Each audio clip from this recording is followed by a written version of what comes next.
Muy buenas chicos y chicas, soy Carlos, también conocido como Medicina con Cabeza, y hoy vamos a aprender todo sobre los marcapasos. ¿Qué pasa? Los marcapasos habitualmente dan miedo, es un tema complicado si no te lo explican bien, pero hoy los vas a entender. Así que ya sabes, si quieres entenderlos, quédate hasta el final del vídeo, sobre todo sígueme y deja un like, que es la manera que tienes de colaborar conmigo. Dicho esto, vamos con la pizarra. El tema, como habíamos dicho, son los marcapasos, en inglés pacemaker, y esto ya nos dice algo. Lo que va a hacer es marcar el ritmo. Lo primero de todo es entender para qué sirven, cuándo se utilizan, ¿no? Entonces, ¿qué hace un marcapasos? Un marcapasos lo que hace es estimular de forma eléctrica nuestro corazón. Estimulación eléctrica del corazón. Estimulación eléctrica del corazón. Es lo que hace el marcapasos. Entonces, el corazón tiene dos partes. Uno, sistema eléctrico. Dos, sistema de tuberías. Muy sencillo. Si el sistema de tuberías falla, tenemos un problema. Si el sistema eléctrico falla, tenemos un problema. En este caso, el sistema eléctrico, ¿vale? Lo que va a hacer es conseguir que se despolaricen las células del corazón, haya contracción y por lo tanto se bombee sangre.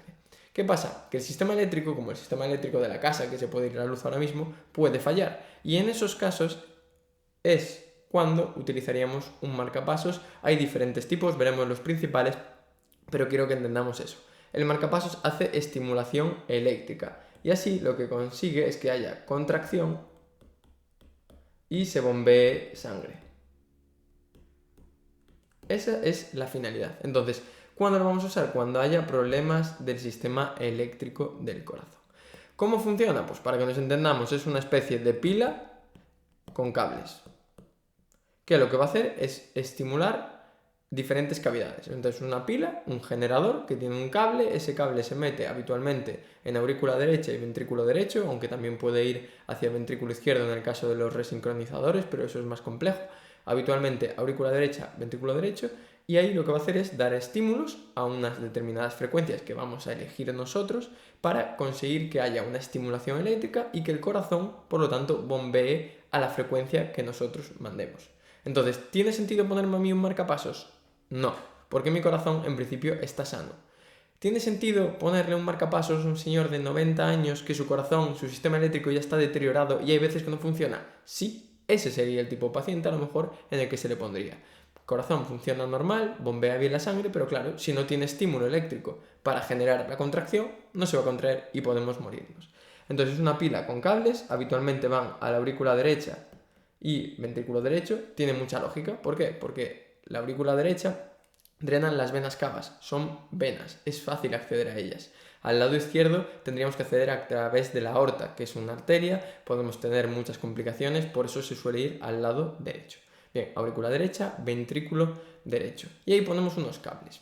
Estos cables habitualmente tienen la capacidad de sensar y de estimular. Estos conceptos son fundamentales. El sensado lo que es el marcapasos va a detectar si tu corazón funciona o no. Si tu corazón funciona decente o bien, el marcapasos no va a funcionar, se queda expectante.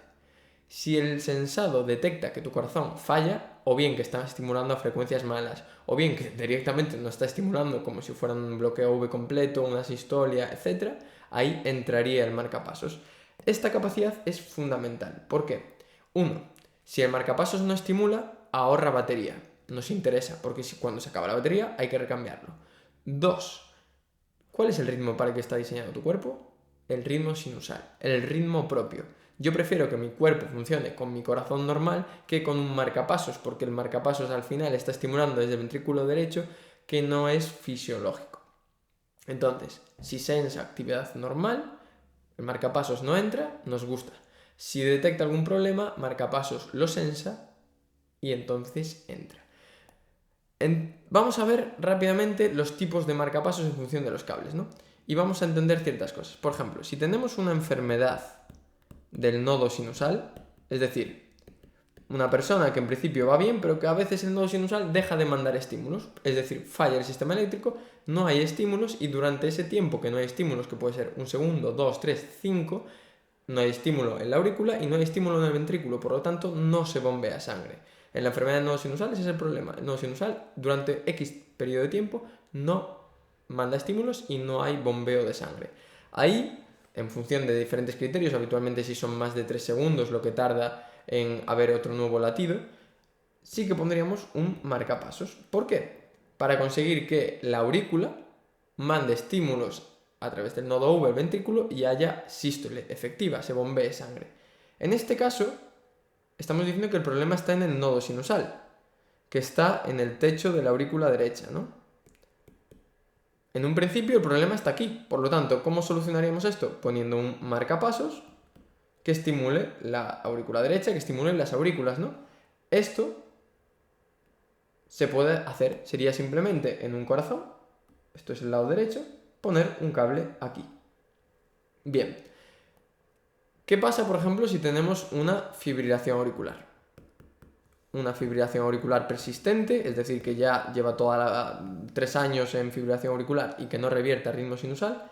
Ahí, si tiene frecuencias lentas, por ejemplo, frecuencias a 30 latidos, 20 latidos, sintomáticas, que tiene síncopes o lo que sea, o incluso una FA bloqueada, es decir, una fibrilación auricular más bloqueo V completo, ahí tendríamos que poner un marcapasos. Pero en este caso, las aurículas en la fibrilación auricular están dañadas, no hacen nada, es decir, van a su ritmo, a sus 300-600 estímulos por minuto, que es antifisiológico, ¿no? Entonces, ¿aquí tendría algún sentido poner un marcapasos en la aurícula? No, porque la fibrilación auricular es incontrolable. Entonces, lo que querríamos es que el ventrículo despolarice a una frecuencia compatible con la vida, por ejemplo, 70 latidos por minuto. Aquí podríamos poner solo un cable en el ventrículo. Quiero que os vayáis fijando de que no todos los marcapasos tienen que tener 2 cables. Lo habitual es que sí. ¿Por qué? Porque si hay una alteración del sistema eléctrico, puede ser que haya otras en el futuro. Entonces, si ya ponemos los 2 cables, nos evitamos que haya problemas en el futuro. Pero eso lo vamos a ver ahora. Quiero que te vayas quedando con este concepto. Enfermedad del nodo sinusal, marcapasos auricular, fibrilación auricular, marcapasos ventricular. Bien. Como habíamos dicho, podemos tener diferentes tipos de marcapasos y pueden hacer diferentes funciones. Hay una nomenclatura en la que hay básicamente 4 letras, perdón. Primera letra por ejemplo, si nos encontramos V, V, I, R, la primera letra, esta, sería la cavidad que está estimulando. La segunda letra, la tercera y la cuarta. La segunda letra sería la cavidad que está sensando. La tercera, si es capaz de inhibirse o estimular. Y la cuarta sería si hay control de frecuencia, es decir, si tu cuerpo necesita taquicardizarse porque estás haciendo ejercicio, si el marcapaso es capaz de detectar eso y subir la frecuencia cardíaca. Entonces, primero estimula, luego sensa, se inhibe. Esto es importante porque, por ejemplo, un marcapasos VVIR estimula solo el ventrículo, sensa solo el ventrículo. Es capaz de inhibirse si es necesario, es decir, si detecta latidos propios a una frecuencia normal en el ventrículo, se inhibe y es capaz de hacer control de frecuencia. Este marcapasos, por ejemplo, ¿cuándo lo podríamos utilizar? Lo podríamos utilizar en una fibrilación auricular. ¿Por qué? Porque se olvida de la aurícula, porque la aurícula, la fibrilación auricular, va a su bola. Entonces, el VVI se utilizaría, por ejemplo, en una fibrilación auricular. Pongamos otro ejemplo. Habíamos dicho enfermedad del nodo sinusal, ¿no? Ahí lo que nos interesaba era estimular la aurícula. Entonces, en una enfermedad del nodo sinusal queremos estimular la aurícula. ¿Qué marcapasos podemos poner? Uno que se centre solo en la aurícula. Podríamos poner, por ejemplo, uno I.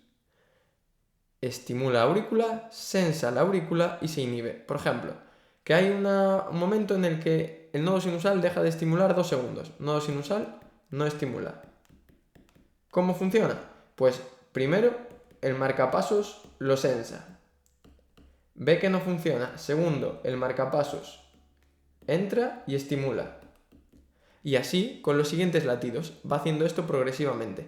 Como habíamos dicho que, claro, en un marcapasos, en una paciente que tiene una enfermedad de nodo sinusal con 90 años, es posible que a mayores tenga un bloqueo AV de segundo grado, que tenga otras alteraciones. Entonces, en estos casos, es bastante probable que desarrolle problemas a nivel de la conducción hacia el ventrículo.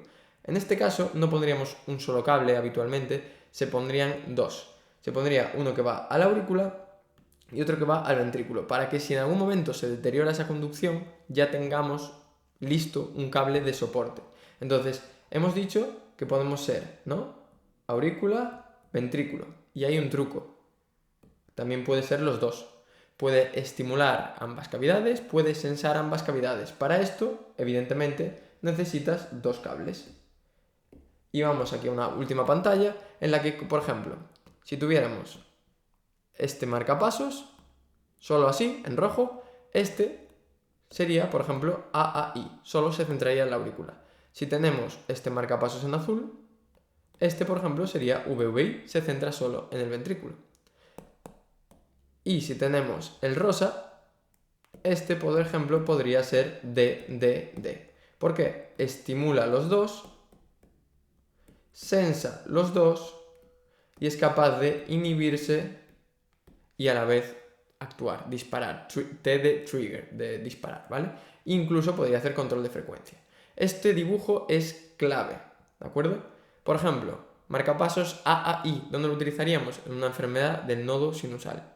El problema está solo en la aurícula, la estimulamos, listo. Marcapasos VVI, ¿dónde lo podríamos utilizar? En una fibrilación auricular con frecuencias cardíacas bajas o una FA bloqueada, por ejemplo. La aurícula no nos interesa, el ventrículo sí nos interesa. Marcapasos DDD, ¿dónde lo podríamos utilizar? Por ejemplo, pues uno DDD lo podemos utilizar en un bloqueo AV completo. ¿Por qué? ¿Qué pasa en un bloqueo AV completo? En un bloqueo AV completo, por una parte, lo que nos va a pasar es que tenemos la aurícula, que se estimula bien por el ritmo sinusal, el ventrículo, que en principio funciona bien, pero que el nodo auriculoventricular no permite pasar los estímulos. Entonces nos interesa sensar la despolarización en la aurícula y ser capaces de estimular al ventrículo a la vez que la aurícula, es decir, como si fuera una contracción fisiológica. ¿Por qué? Porque si conseguimos que haya una diástole normal, es decir, la aurícula, que cuando se contraiga el ventrículo no se contraiga para que pueda almacenar la sangre, y luego cuando el ventrículo se contraiga, que la aurícula no se contraiga para que sea una diástole normal, ahí estaríamos haciendo una estimulación muy fisiológica, ¿de acuerdo? Si nosotros pusiéramos a un bloque V completo un VVI, ¿qué pasaría? Pues que la aurícula va a ir contrayéndose y va a haber momentos en los que se contraiga cuando el ventrículo está en diástole y otros cuando esté en sístole, y eso puede dar problemas. Por eso los bloqueos AV completos nos interesa poner uno DDD, para que sea capaz de sensar las dos cavidades y estimular las dos cavidades cuando sea necesario. Entonces, espero que os haya gustado este vídeo, es básico. Si queréis más contenido respecto a los marcapasos, dejadlo en comentarios y hago vídeos más específicos, pero creo que con este vídeo podemos responder todas las preguntas del MIR, de cualquier oposición de tema marcapasos y sobre todo entender el porqué. Que ya sabéis que para mí lo más importante es entender el porqué.